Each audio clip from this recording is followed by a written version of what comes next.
زیادہ گفتگو اس لیے نہیں کرتا کہ میں ایک بھرپور کالم لکھ رہا ہوں اور میں آپ سے بیان کروں کہ اس کالم کو لکھتے ہوئے میری جو کیفیت تھی وہ کیفیت جو ہے وہ بیان سے باہر تھی۔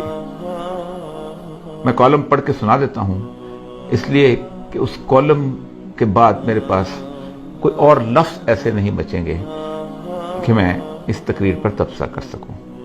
یہ کالم خالصتاً سید الانبیاء صلی اللہ علیہ وسلم کے حوالے سے، اسلام فوبیا کے حوالے سے مسلمانوں کی آواز کو اس عالمی فورم پر بلند کرنے کی بات ہے۔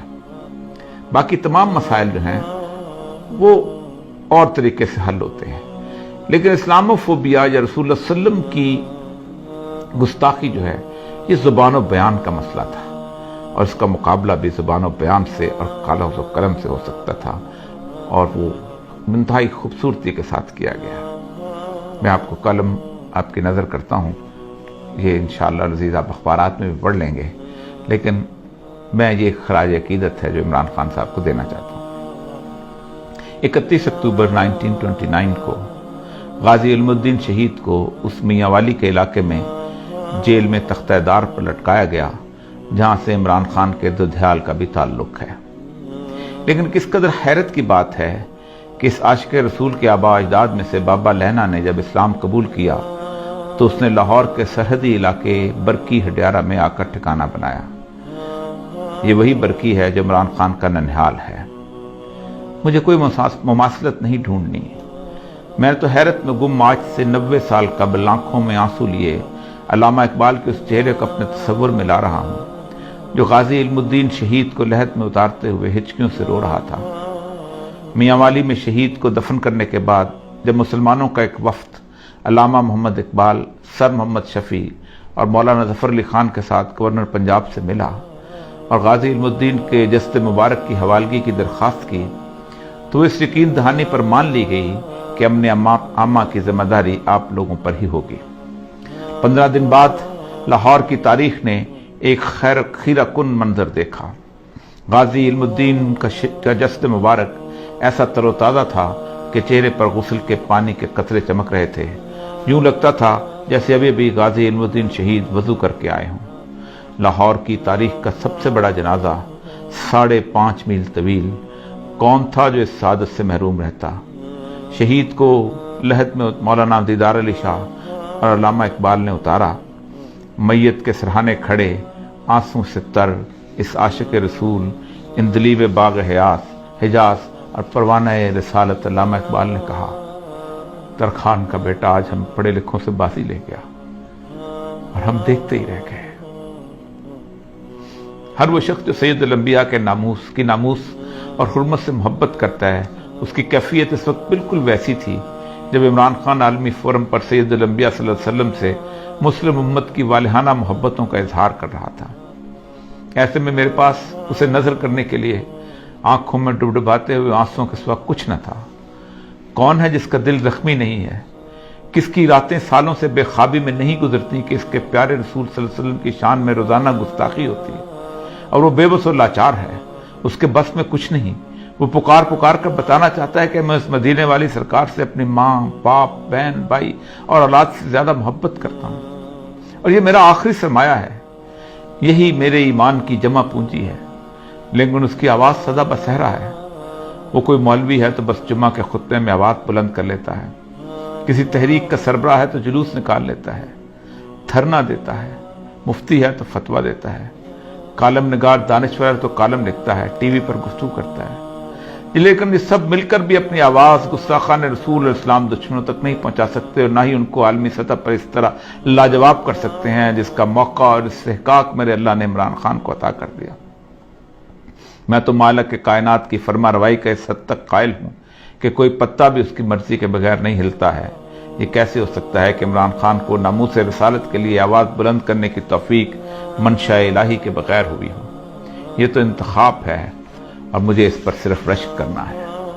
میرے پاس صرف تشکر کے آنسو ہیں۔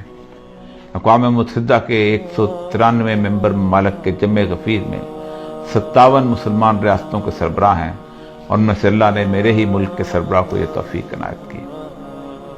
شاطمین رسول کا قصہ کوئی تازہ نہیں ہے، مغربی دنیا میں اس کا آغاز سید الانبیاء صلی اللہ علیہ وسلم کے وصال کے تقریباً 150 سال بعد 780 عیسوی میں ہو گیا تھا، جب ایک شخص تھیوفس دی کنفیسر نے رسول اکرم صلی اللہ علیہ وسلم کی شان میں گستاخانہ سوانحی خاکہ تحریر کیا تھا۔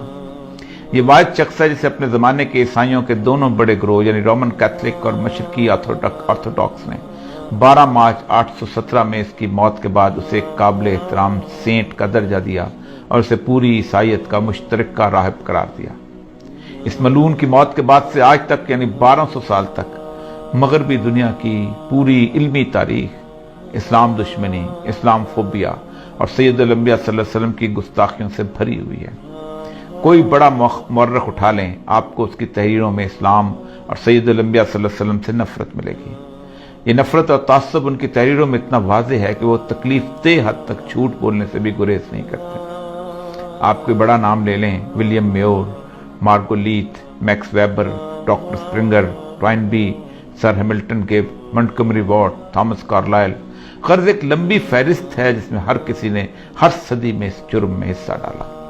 یہ وہ مورخین ہیں جنہوں نے تاریخ میں اتنا جھوٹ بولا ہے اور اس صفائی سے بولا ہے کہ آج مغرب کا ہر بچہ اور میرے ملک کا انگریزی میڈیم تاریخ پڑھنے والا ان 12 سالوں میں لکھے ہوئے اس جھوٹ کو تاریخی ماخذ یعنی ہسٹوریکل سورس سمجھ کر سچ مان لیتا ہے۔ یہ ہے وہ صدیوں پر محیط سازش جس کے خلاف مسلمانوں میں سے محبت رسول کے امین علماء کرام، مفتیان، حکام اور ادیب و دانشوروں نے ہمیشہ آواز اٹھائی، لیکن یہ تمام آوازیں اس امت کے لوگوں کے لیے تسکین روح کا باعث تو بنتی رہیں، لیکن مغرب کے لیے ایک چھوٹا سا واقعہ بھی نہ بن سکیں۔ عمران خان کی تقریر ایک بہت بڑا واقعہ ہے۔ یہ 2 وجوہات کی بنیاد پر زیادہ پر اثر ہے، جادوئی تاثیر رکھتی ہے۔ پہلی وجہ یہ ہے کہ وہ اس مغرب کی تہذیب کا ہیرو رہا ہے۔ اسے یورپ کے نوجوان لڑکے اور لڑکیوں نے دہائیوں تک اپنے دل کا شہزادہ، ہارٹ تھروب بنا رکھا تھا۔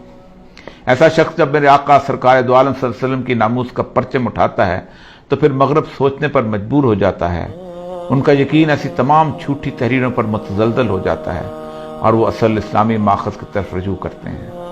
دوسری وجہ یہ ہے کہ ایک بہت بڑے اسلامی ملک اور ایٹمی طاقت کا منتخب وزیر اعظم ہے، اس کی آواز پورے عالم میں گونجتی ہے اور وہ بھی ایک عالمی فورم پر، تو پھر وہ صرف عمران خان نہیں بلکہ 22 کروڑ مسلمانوں کا نمائندہ بن جاتا ہے، ایسا نمائندہ جسے 1.5 ارب مسلمانوں کی نمائندگی کا حق اور میرے آقا کی ناموس کے تحفظ کا شرف بھی خود بخود حاصل ہو جاتا ہے۔ ایسے مواقع گزشتہ 30 سالوں میں بے نظیر زرداری، مشرف اور نواز شریف کو بھی اپنے دور اقتدار میں ملے تھے، لیکن انہیں یہ سعادت حاصل نہ ہو سکی۔ سلمان رشدی کی واحیات کتاب 1988 میں آئی تو پورا عالم اسلام سراپا اشتعال تھا۔ بے نظیر اس کے خلاف احتجاج کرنے والوں پر گولی چلانے کی فرد جرم لے کر دنیا سے رخصت ہو گئی۔ 2005 میں گستاخانہ کارٹون چارلی ہیبیڈو میں چھپے تو مشرف برس اقتدار تھا، پھر زرداری اور نواز شریف دور میں بھی بار بار چھپتے رہے۔ یہ سب حکمران اپنی خاموشی کی FIR لیے اللہ کے حضور جانے کے منتظر ہیں۔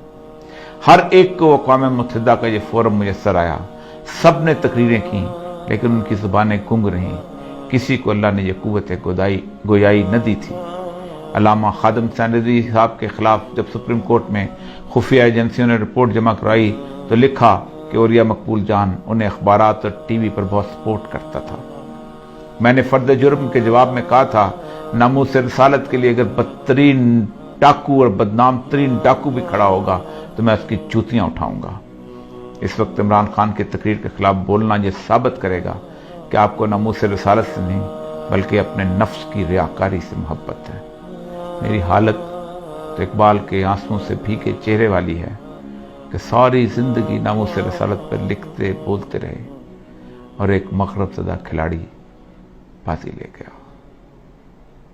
وہی کیفیت ہے جو اقبال کی تھی۔